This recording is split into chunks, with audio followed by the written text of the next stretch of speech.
Did you have to spank? Did I spank? Mm-hmm. Couple of times. Okay. Couple of times. She had a quick left. Can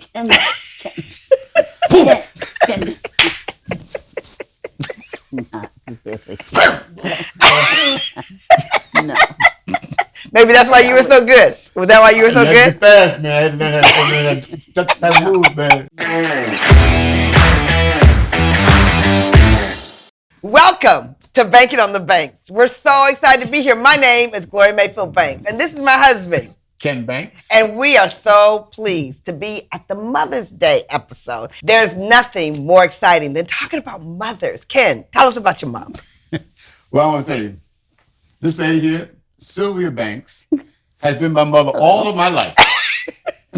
Got that right. And she's sitting here right now at 93 years old and born in the Bronx in New York. She's been, my encouragement, my direction, through the course of my life, and many things that she said when I was growing up in Yonkers, New York, in the housing projects. And it was a tough space to be sometimes, but she would help with staying away from the wrong people and staying attached to the good people and going to the right schools and going to college. And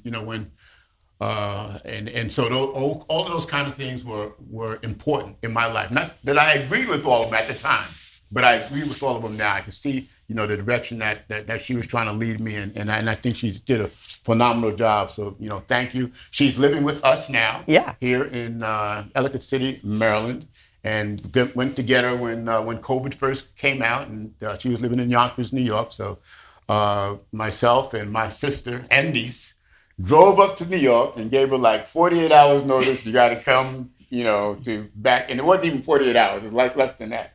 But we had to come to, pack up and come to Maryland. And so she's been here ever since. And so, Mom, thank you for all the things that you've done in my life.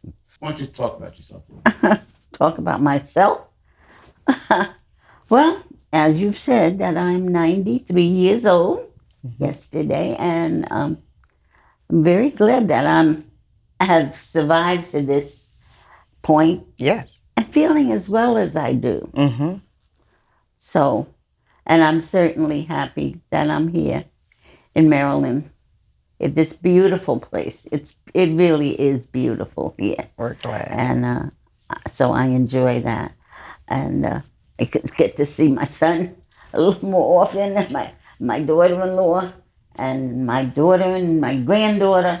So it's good that I'm down here, close to you all, and that I can see you now. Oh, now when Ken was small, he wasn't a problem. Was he? No, he was good. he was good. He did little naughty things now and then, but he wasn't a big problem to me. Never. Which is good. Yeah. And at that time, there were things that drugs were beginning to emerge as something.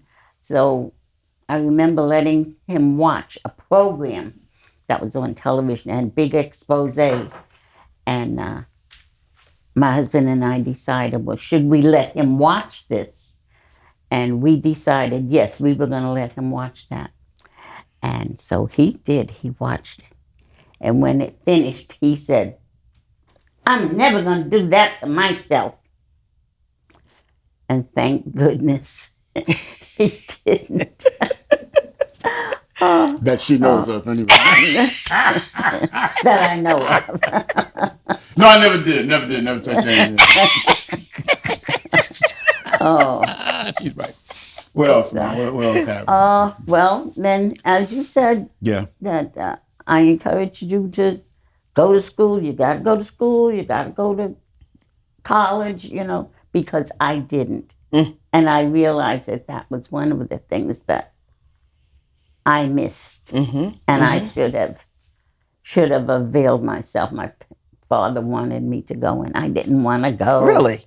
And that was, now, I know that was a wrong decision back then, but they didn't make me go. So, but I did all right. Yeah. Yeah. And you have a daughter also? Oh, of course. You mentioned her earlier. Yes. Well, they're 9 years apart in age, but they get along very well. I'm glad that they do. Yes. And they both make me very proud. Awesome. Patricia is a teacher. Yes. And she has one daughter, and she is a nurse. Yes. So the education is going through both families. Now I have to say for Gloria's family, that's another thing that came through from the mother and the father and through to the children, and they're all good. We sit around and we talk like Thanksgiving, and then they're all doing well. Yes. And so it has to be guidance from the parents, the families. So so we have a blended family. So when Gloria and I got married, we each had 2 children, and so we met in 1990, August 27th of 1990. I know she don't remember that. She remembers. And so that's when the children, and it was young. How old were they? They were 7 and 9 and 4 and 5. Exactly. And so and so when they got together, and so when I first saw the 4 kids, because we didn't introduce them to each other for a while, and that's the thing about blended family. You gotta take your time. You gotta make sure you're heading in a certain direction, and so we didn't want to introduce the kids. And so after a year, we introduced them, and then we took them. We were in Florida again. That's where we met. Florida, yeah. And we went back to Florida the following year, and that's when we introduced them. Right. That's when we introduced them. And I parked the car one time, and 4 kids got out the car and went with Gloria, and I didn't park. I let them out, and then I parked. And when I came back to the restaurant, I'm watching the 4 kids there, and they're having fun. They're having actually ice cream, right? And one of them sitting there, and the ice cream just falling, just dripping down his throat. And I looked at the door. I stood at the door and looked for a minute, and I was like, I'm out of here. He said, "This is my future, Lord. I cannot do this. I cannot." I saw it on your face. This. I saw it on your face. I'm rolling. I looked over but the door. I couldn't leave my kids in there. I had to somehow get the kids out and extricate from the situation. But it was hard. I couldn't do it. I couldn't figure it out. So I got over there and I sat down. I was like, this will never happen. And it took a long time to happen. Let me tell you. It took a long time. But wait, let me tell this part. Yeah. Seriously, y'all. And I know you guys can relate because I was at the table with the 4 kids. And we were talking, having a good time. But when he walked in the room, I felt the energy. And I looked at him. And this ghost look came up like, whoo. And I was like, come on.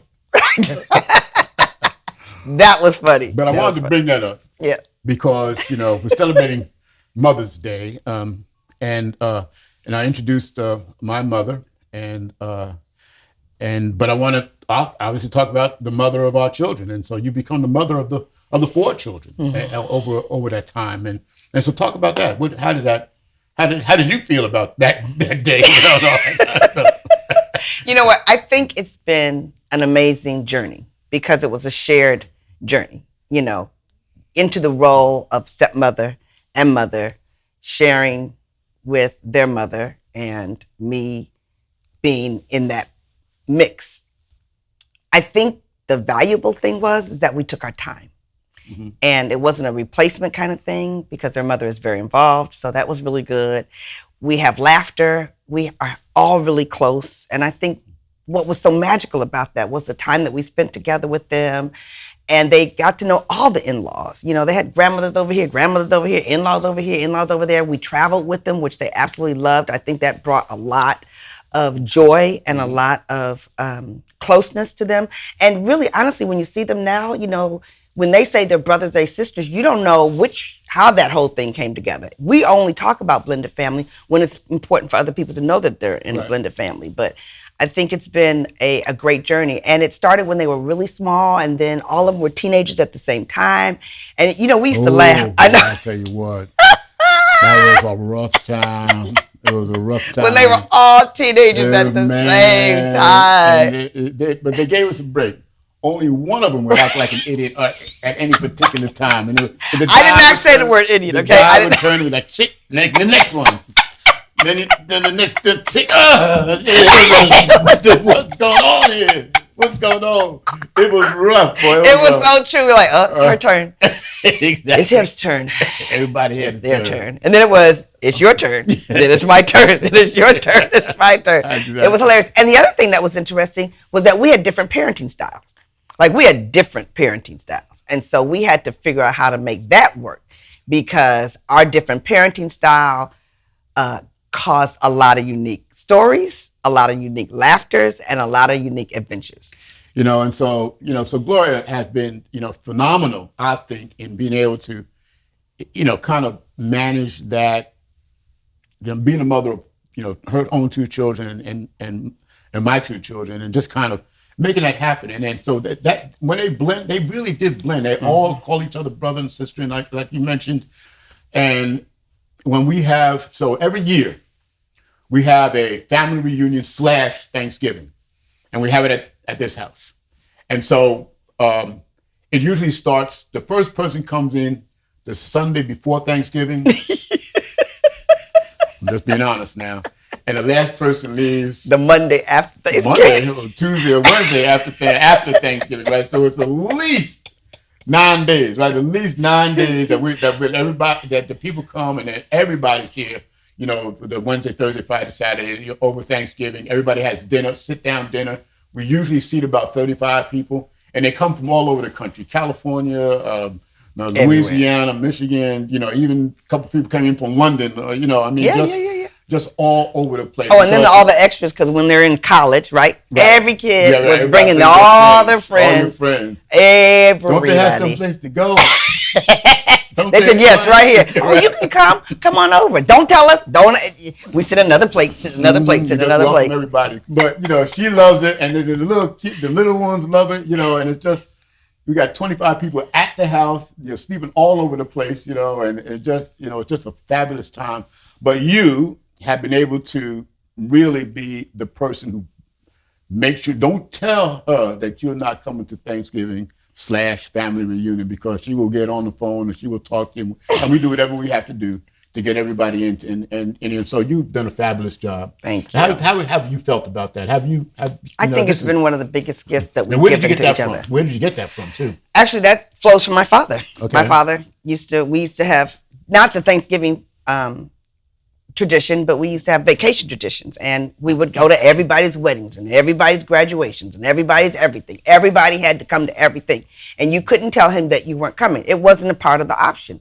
Everybody's coming to celebrate everything. So that's where it's really started. Right. And then it just continued on. And when we started this process, my parents were both alive at the same time as well. Right. So it was a very big deal, and everybody used to come. And so, I think they challenged me. They say, Gloria, I think I'm not coming this year. I'm like, what? So I think they want to know my response to how that's going to make it happen. But, I think the important thing about Mother's Day, too, is, like you said, a lot comes flowing from the mother, and it permeates out to everybody else. And I think that's been great. And so that when you say you came from that family tradition, and I came from a different family tradition.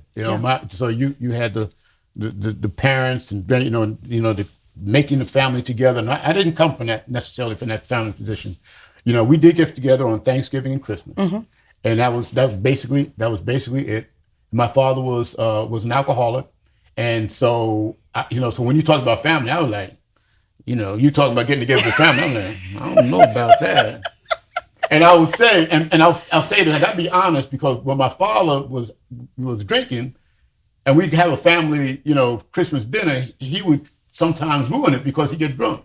He'd go out and get drunk and come back. And I remember chaos where you had a great time, Yeah. And so when she's trying to pull together all this stuff, initially I was somewhat resistant. I didn't want, I don't, and then I.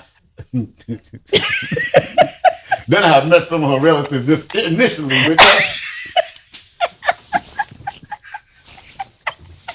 which didn't. All families have right. family members. One or two. But that was the first. So I don't know why. Anyway, we're gonna go in different directions. So, but I want to thank you for for really pulling that together and really pulling me into that. You know, because Pulling. you had to pull. Pulling. And I'm not an easy guy. You know, I like to go in my own direction, and that's the direction I go. You know, but you have been great in getting me involved and getting me involved in family, and now, you know, so your family, my family, they've kind of merged. And so in those periods of time, it's such a beautiful thing to see. Yeah. You know, when we have 5 grandchildren, and 3 of the grandchildren are with my daughter, who is another great mother. Right. And we got to talk about her. Right. That's another great mother. And then, you know, two boys from your son and his wife. It's another great mother. Another great mother. And so, you know, so all of these great mothers are around. We should talk about my daughter, Virginia, she has 3 girls. How old are they now? 16, 14, and 11. I'm pretty sure. Yeah. And we got a birth. Well, anyway. But she is like Single mom, fabulous, and got those kids, attached. So we got a little story, and it was a time when they were the two oldest ones were going to the same school, and for some reason, at the end of one day in class, they went to school on the school bus, and they went home on the school bus. Well, one day they decided that they were going to change up, and that for whatever reason, one was going on one bus, and the other was going on another bus. And the oldest one said, "Oh, that is not happening." He said, right, little girl, you got to sit down. No, that is not happening. My mother said that we'd never to split up. And when she said never, there's no exception. And so she stood there toe to toe with these authorities and saying, "No, I'm not doing that." And so she has instilled in those kids, a sense of pride and ownership and being together, responsibility and all that kind of stuff, And so we're proud of so many of them mothers. So I know that it's not easy to be a mother. Of course, I downplay it sometimes. I do downplay it, but you can't downplay it so much, because you know what happens, Randy? You know what happens when you downplay it? You say, "Well, it can't be that tough." Well, you didn't have a baby. And you be like, ever. Nah, I didn't have no baby. Well, you can't walk in my shoes, but you never had a baby. You just say, all right, you win. I'm going. I have to say this. Pulling you in could have been a challenge, but once you got in there, you flowed with it, and you absolutely loved it. And we got to talk to people who have that kind of situation where they have to flow into a family that's already in existence. And how do you flow with that? Because mothers have to flow with it, grandmothers have to flow with it, stepmothers have to flow with it, and you flowed with it really, really well, which makes the job of mothering easier. Sometimes your couple situation can make mothering hard. And my experience to be here with my mother-in-law, who didn't move into our situation till we were both grown and our kids were gone. But having her here has been one of the biggest blessings, and it was a big surprise for us because when it happened in the middle of the pandemic. But I want to say to her again that it's been such a pleasure having her here, and how easy it has been. It's been an easy transition for us. It's been a joy to have you here. We love it because your mind is so sharp. You remember everything. She tells us stories and stories and stories about things, and we can ask her questions, things that happened years ago. And she's like, "Oh yeah, I remember that." So that's been a big blessing for us, and the kids love it as well. They do, and they come up and they every time they're here, they go up and say hi to her, because her apartment is right here on campus. And the one thing she's got to do is the apartment is on a second level, right? And so it's a 2-bedroom apartment, beautiful, all by herself. She's independent. She's great, yeah. And so there's 20 steps going up, 20 steps. And so she manages those 20 steps up and down every day. And there was a discussion. Now, I'll be honest, there was a discussion about getting in one of those, what do you call them, those chairs? Chair lift. She knows what it's called, right? Those chair lifts. And I'm like, I don't know, because I think it's good. I'm a big exercise person. If you don't know, official Ken Banks, look at my stuff on my official Ken Banks. We'll tell you about exercise, you know. Anyway, so I was not really wanting her to get that thing, and because I think it's great exercise to go up and down those stairs, and as long as somebody's there that makes sure that she's okay, she doesn't fall, I thought it was great. So we haven't put one in yet. I will put one in when if need be. But we haven't needed it yet, and you've been here. How many years been here? 3 years. 3 years. Time 3 has gone years. by. 3 years. And Yes. So you know, we're so happy that you came. You know, you make this place much better. Oh, really? No, not really. I'm just saying that. I just said that to make you feel better. But not, I mean, no. Okay, so wait, I have to ask you a question because I want you to explain to people your philosophy on motherhood. Yeah. Like what? What is that? What is your philosophy on motherhood? You know, you will asking me these questions, and I don't really know how to answer them. But when I had Ken, my mother was still alive. Yes. You know, my sister was there; she had children, and my other sister was there; she had children. So I feel that I had help, Okay. sort of around me, Yeah. to kind of guide me when I needed guidance, or if I had a question about something, I could go to one of them. So that was a very close bond that I had with my mother and my mother-in-law, you know. And thank goodness, along with my mother-in-law. Yes, my that is a God. Thank husband was goodness. a problem, but my mother-in-law was fine. But I had help. So I can't say that it was all me. Yes. I like to take the credit. Yeah. But I have to give credit where credit is due. Right. And I thank you, Mom, for the help that you gave me in trying to bring up Ken and Patricia. Ken was, when his father died, 39 years old, so he really was sick. But Ken was, 15? And Pad was about 6. And I just asked for help from above, too. And it worked out. It just worked out. They just did what they were supposed to do. It's interesting because at that time, single mothers wasn't as prevalent as it is now. And so that's a very different situation. And he had a interesting, challenging childhood where you lived. And so she had to be a very protective mother in that role as well. Wouldn't you say? Yeah, I would say that it was a very, first of all, you know, she said my father died when he was 39. And, but Mom, as a beautiful woman, never remarried. She just, you know, she said, nope, I'm not doing that. Had opportunities, but she like, no, her strength, her strength to be, because back in those years, in 19, what is it? 60, the late 60s. He died in 67, 68, 67.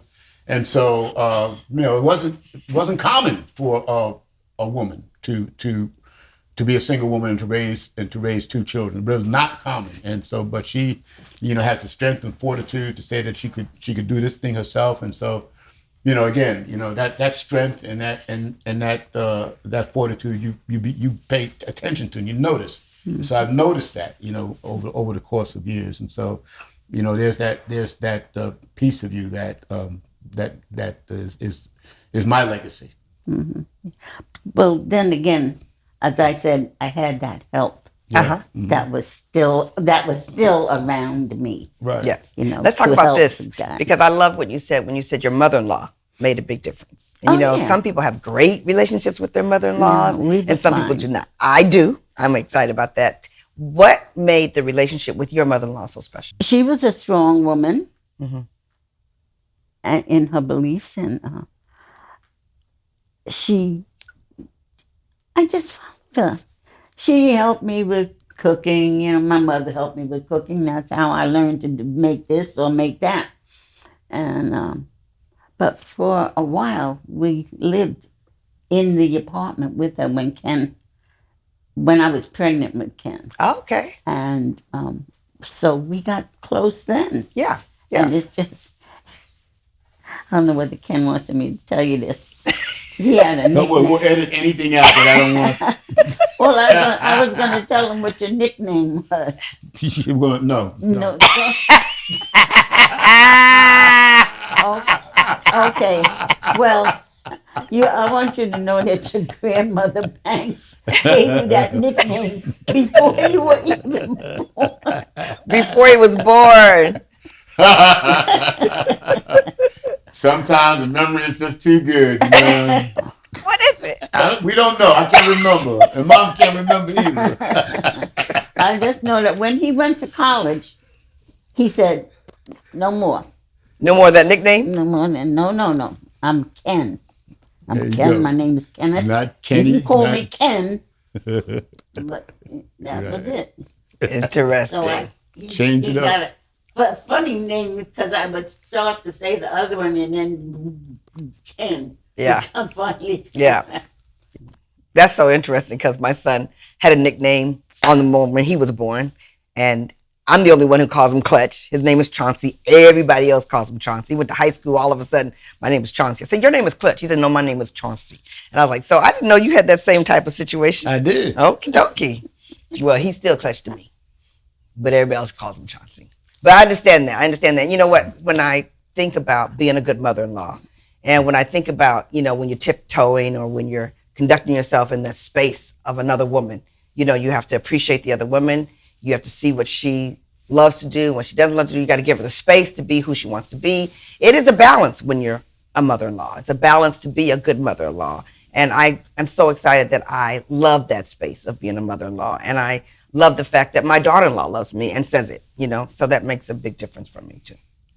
That's good. When he was in high school, he was going to go play basketball, but the coach said, well, why don't you try out for track? So he did. And he stayed in the track, and he won, here, one year.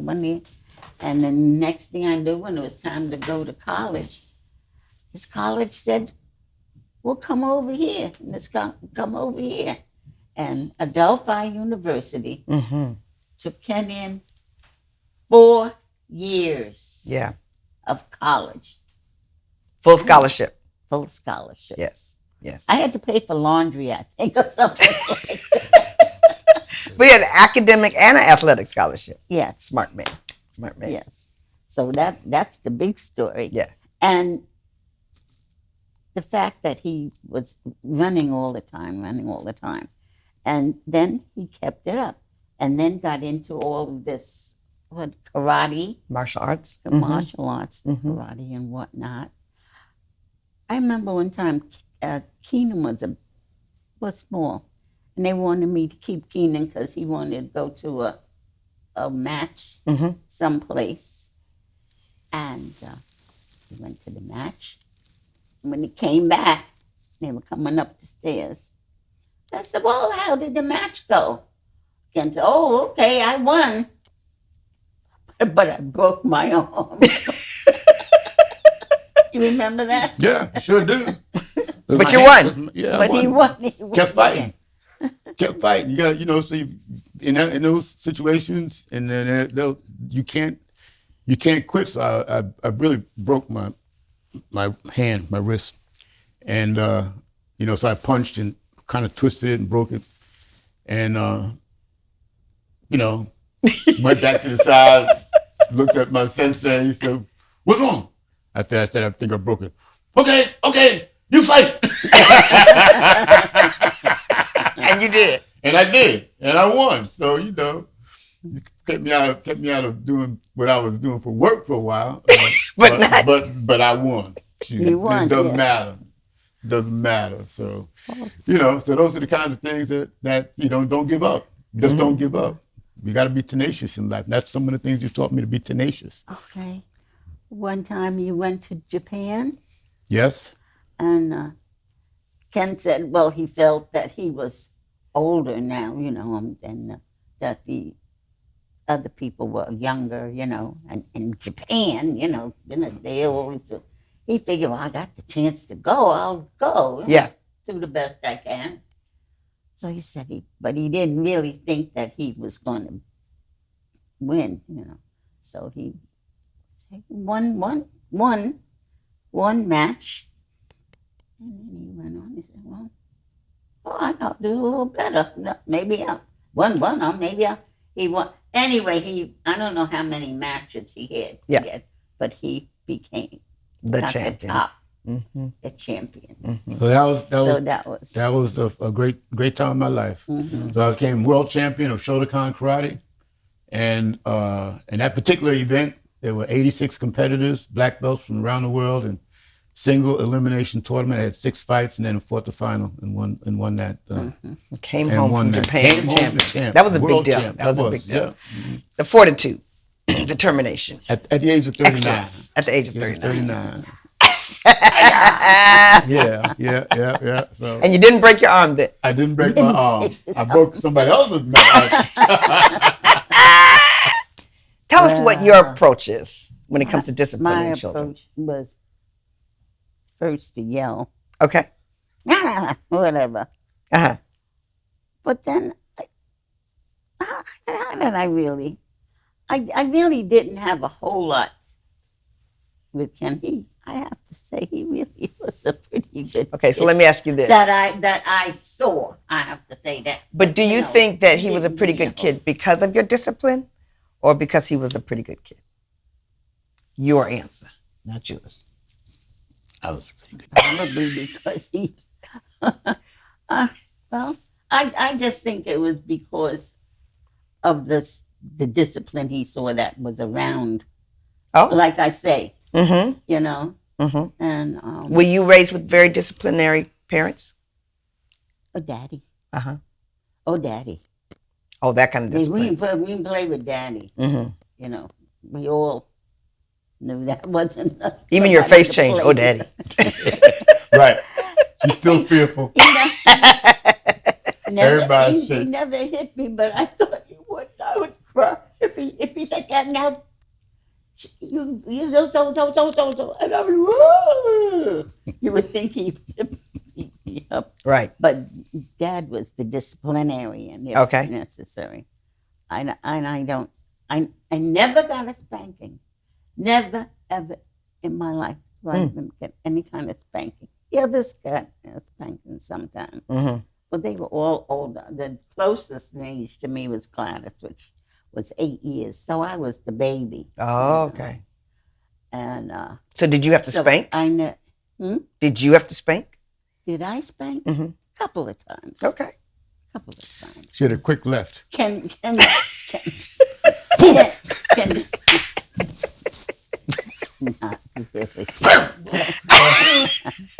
No. Maybe that's why you were so good. Was that why you were so good? Fast, man. That move, man. It showed up in your martial arts? I remember one time I was, I don't know if you remember this, I'll tell a story. So I had gotten suspended from school? From school. Oh. And because, not wrestling, some kid fell that we were playing a game, kid fell on his face. It was terrible. And so they suspended me. And I got home. I got home that night, and I didn't feel like it was necessary to tell you that night, because if I told you, before dinner, I wouldn't have eaten dinner and all that kind of stuff, So I didn't tell you. You didn't feel it was important I didn't feel at that time. That time. You wanted your food. And so when it was bedtime, who wants to get a beating before bed? If you're going to get beaten, so didn't tell her. So the morning, we got dressed. I had breakfast. Another meal. I got to the door, opened the door, and I said, "Oh, Mom, I got this letter from school, and I read that letter." And she looked at the letter.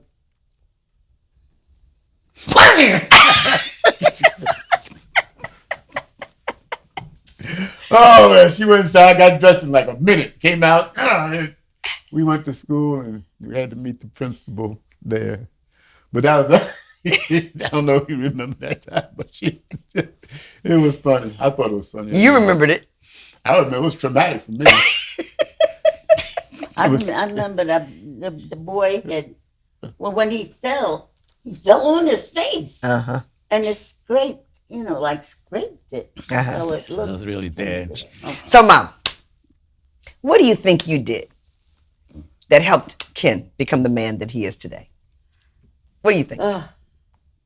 Let's see. I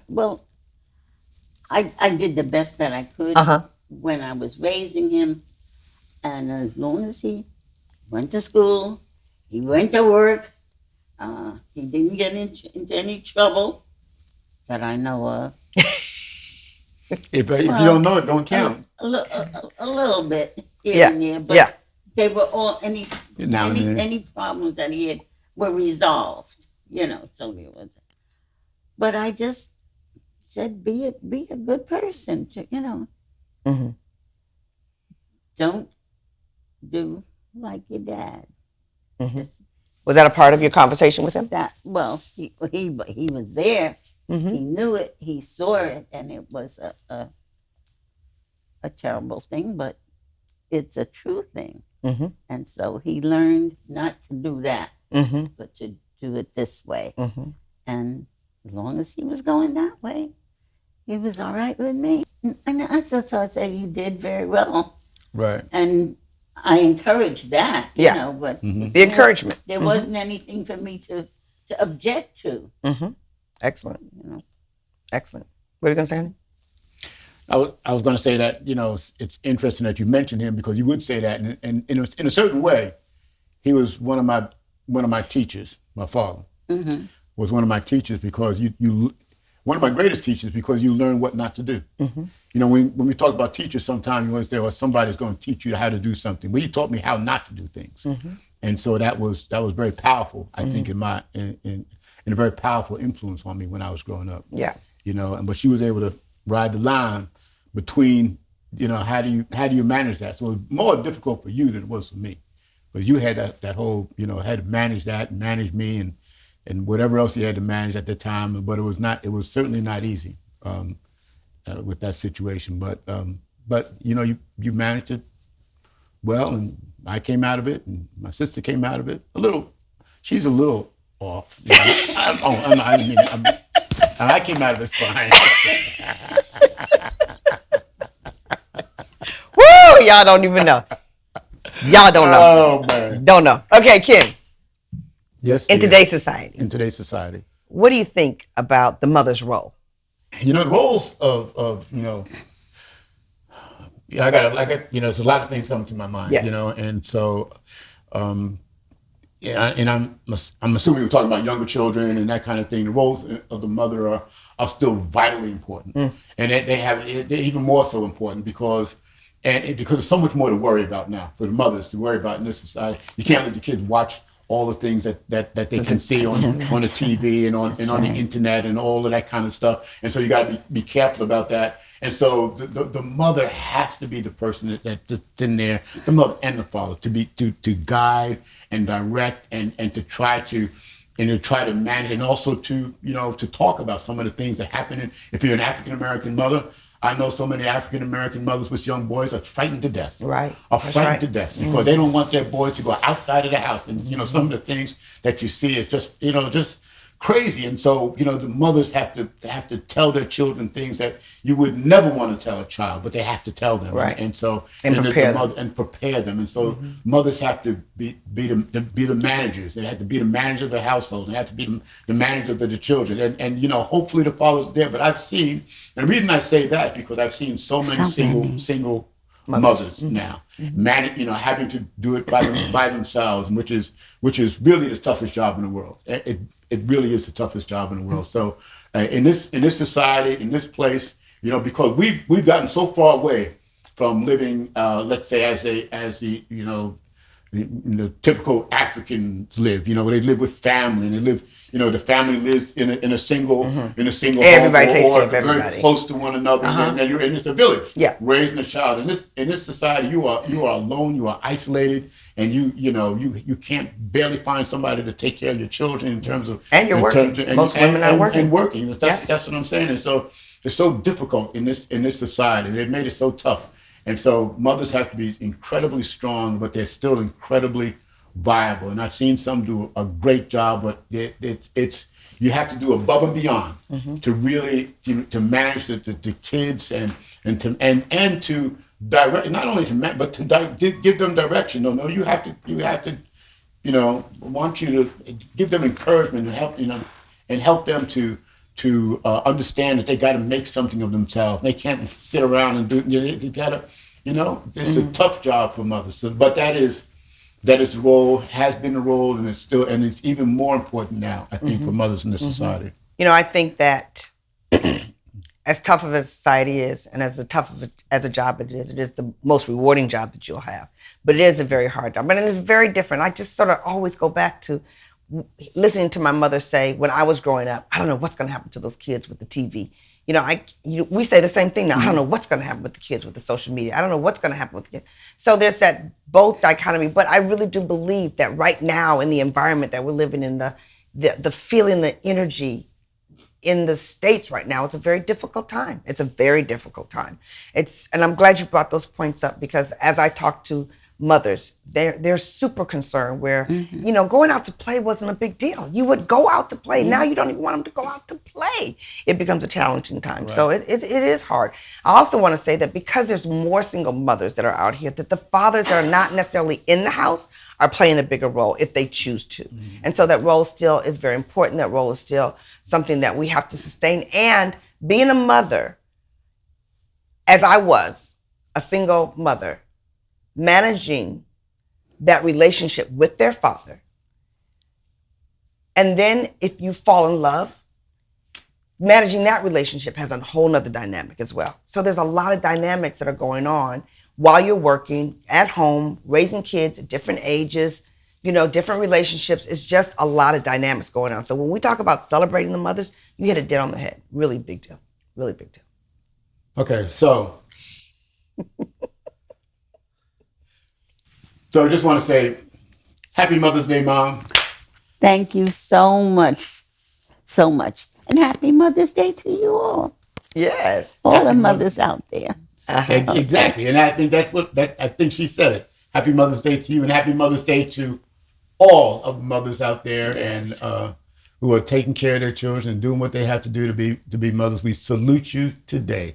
Happy Mother's Day. And thank you, Randy, for letting us put this together and make this happen. Right, absolutely. When we come together, it's exciting to celebrate different people, and mothers are a big deal. So we're proud to be your favorite couple, and we're excited to be here. And we want you to follow us and watch us. Right here, you can see us on our Instagram. I'm at Gloria Banks. You're at Official Ken Banks. And how can they find us on the podcast? We can, you can find us on any place you watch podcasts, Spotify, YouTube, Apple, wherever you want to watch a podcast. We will be there, your favorite couple. Yes. Because we are banking on the banks.